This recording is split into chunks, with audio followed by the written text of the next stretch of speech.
Hello and news से guys what's up and welcome back to another video. Guys आज के video में वो आप लाइक करें, शेयर करें और सब्सक्राइब करें ताकि मिलने वाले और भी लेटेस्ट अपलोड आप हमारे सबसे पहले देख सकें। और कमेंट करके भी जरूर बताएं कि आपको वीडियो कैसी लगी। तो चलिए आज के वीडियो हम स्टार्ट करते हैं।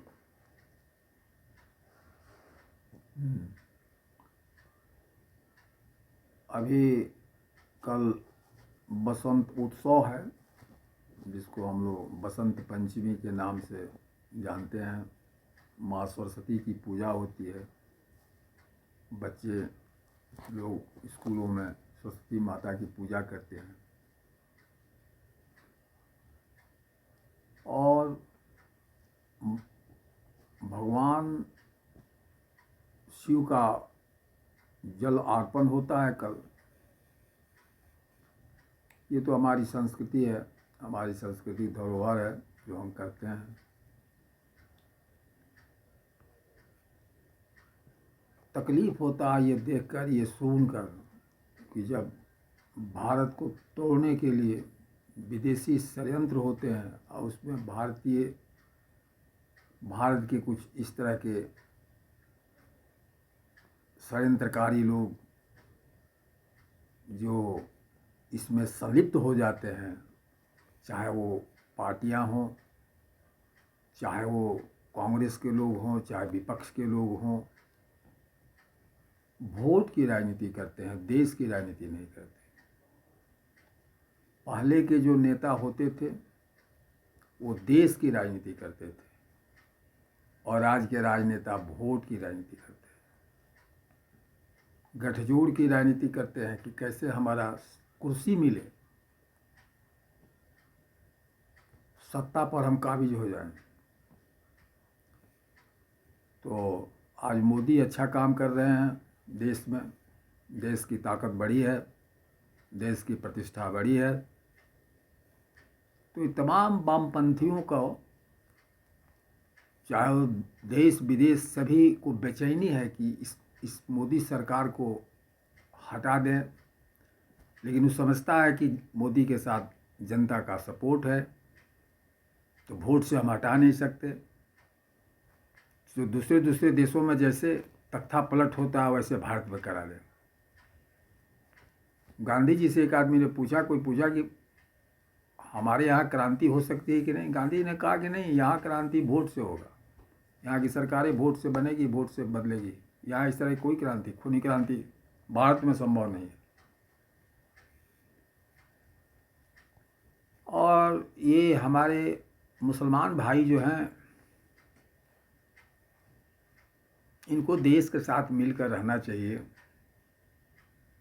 हम जानते हैं, हमने पढ़ा है, और हमारे नाना बाबू ठाकुर सिंह जो सारण जिला के बहुत बड़े स्वतंत्रता सेनानी थे, 1942 में अगर भारत में कुछ थाना आज़ाद हुआ होगा तो उसमें एक बैकुंठपुर का थाना है, जहां उन्होंने थाने को लॉक करके उसमें कांग्रेस का फ्लैग फहराया था, जिसके अभियोग में उनकी अरेस्टिंग हुई। वो जेल में गए और जब कोर्ट में जब हाजिर हुए, एसडीओ ने पूछा कि आपने कोई गलती किया, तो उन्होंने कहा कि मैंने कोई गलती नहीं किया। आपको अपने बचाव पक्ष में कुछ कहना है तो अतः मुझे बचाव पक्ष में कुछ नहीं कहना है। तो उसने कहा कि अब 2 साल की सश्रम कारावास की सज़ा दी, जुर्माना भी किया। उस कारावास के समय में वो Motihari central jail, Chhapra jail, Bhagalpur camp jail, Bhagalpur central jail, सब में रहते गए।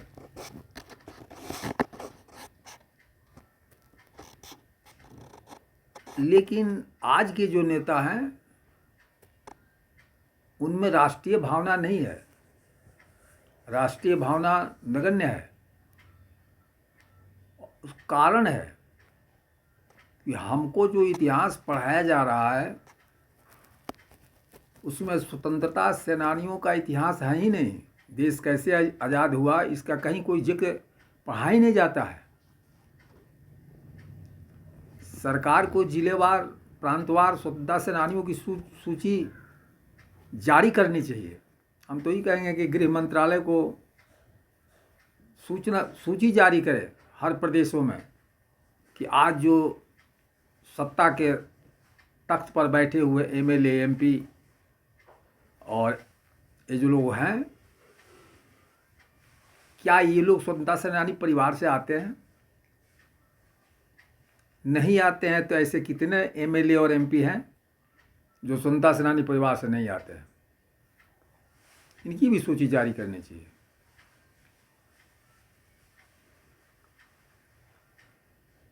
आज़ादी बड़ी कठिनता से,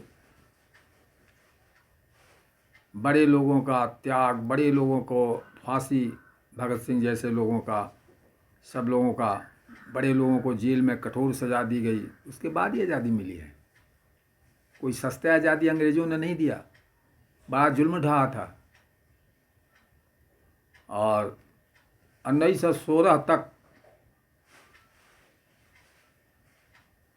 तमाम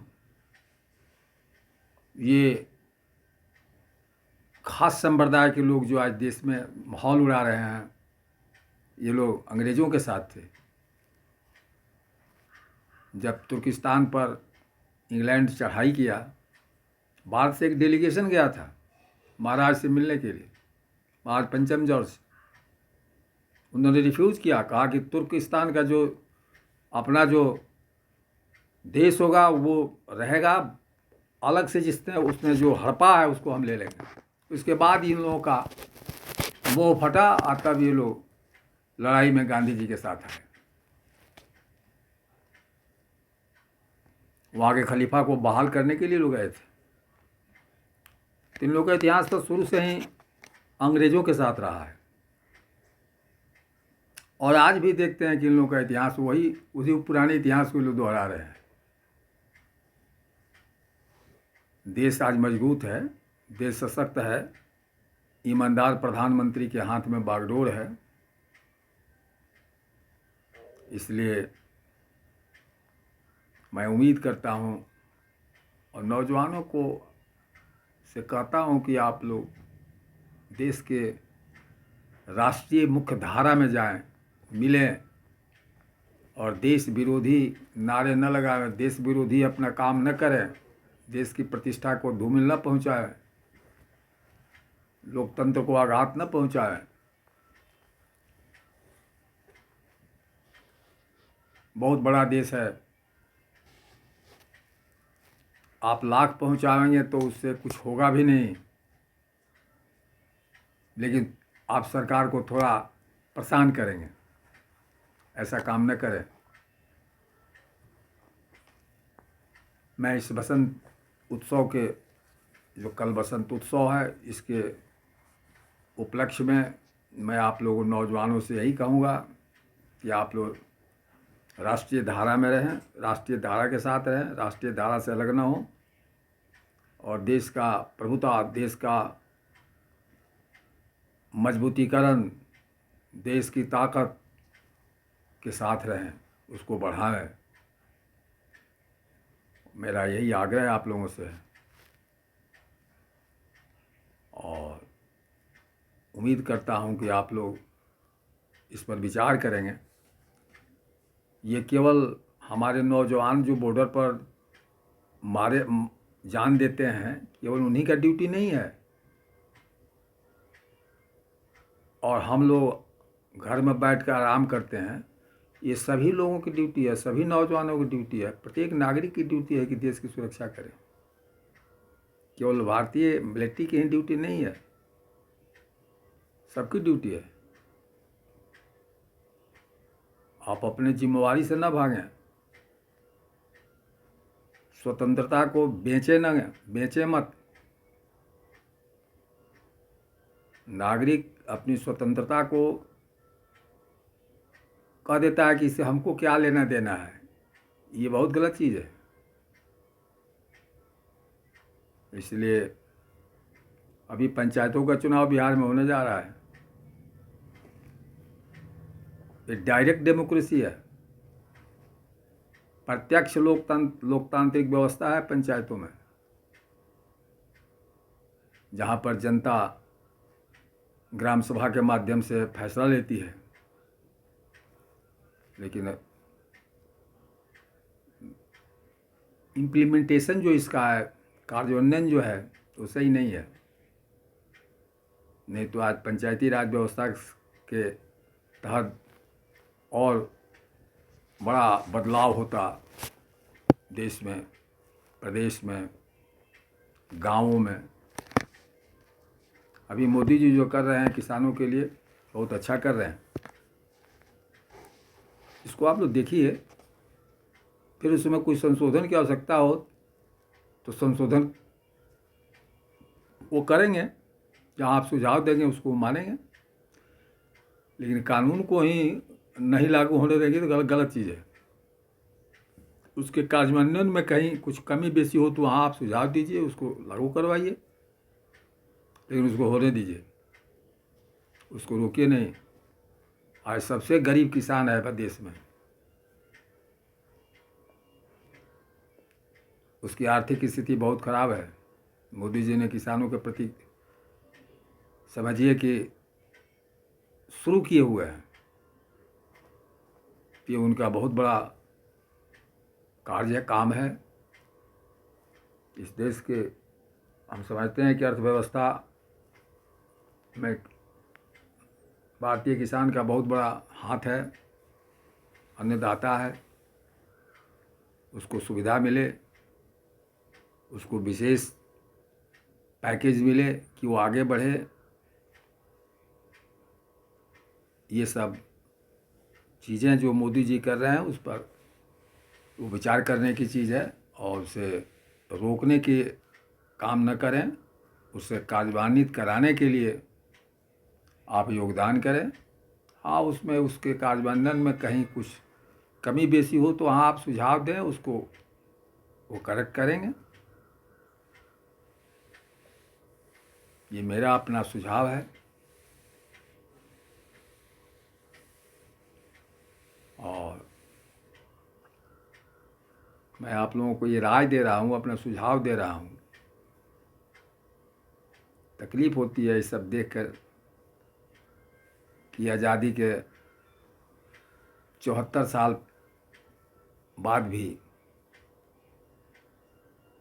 आज हम वही पुराने जात पात, धर्म संप्रदाय, देश को तोड़ो जो अंग्रेज़ों के ज़माने में था उसी में लिपटे हुए हैं।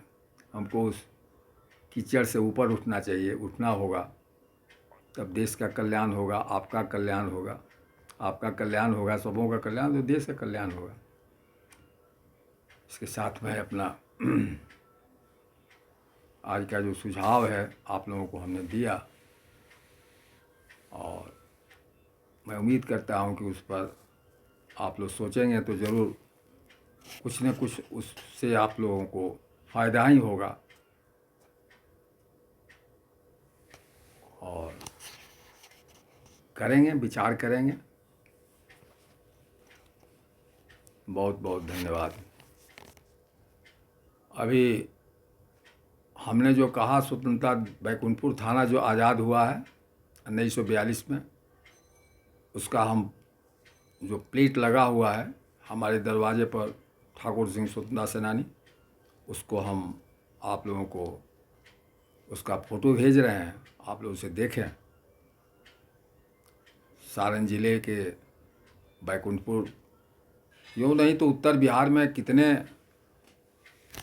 उत्तर भारत में कितने ज़िले आज़ाद हुए, उसमें एक बैकुंठपुर है जो हमारे नाना ठाकुर सिंह जी ने आज़ाद किया था। सो गाइस, अभी हम आपको स्वतंत्रता सेनानी ठाकुर सिंह का मूर्ति और उनका प्लेट और इंदिरा गांधी द्वारा मिले गए पुरस्कार को दिखाएंगे। आप लोग स्वतंत्रता सेनानी ठाकुर सिंह को इंदिरा गांधी द्वारा मिले गए पुरस्कार को देख ही रहे होंगे, आप लोग देख ही पा रहे होंगे। इंदिरा गांधी द्वारा मिले गए पुरस्कार को 15 अगस्त 1972 को ये पुरस्कार मिला था। श्री ठाकुर सिंह, ग्राम बैकुंठपुर, थाना बैकुंठपुर, जिला गोपालगंज। अभी हम आपको उनका मूर्ति फ़ोटो दिखाएंगे। ये बाबू ठाकुर सिंह का फ़ोटो है। ये बाबू ठाकुर सिंह का प्लेंट है।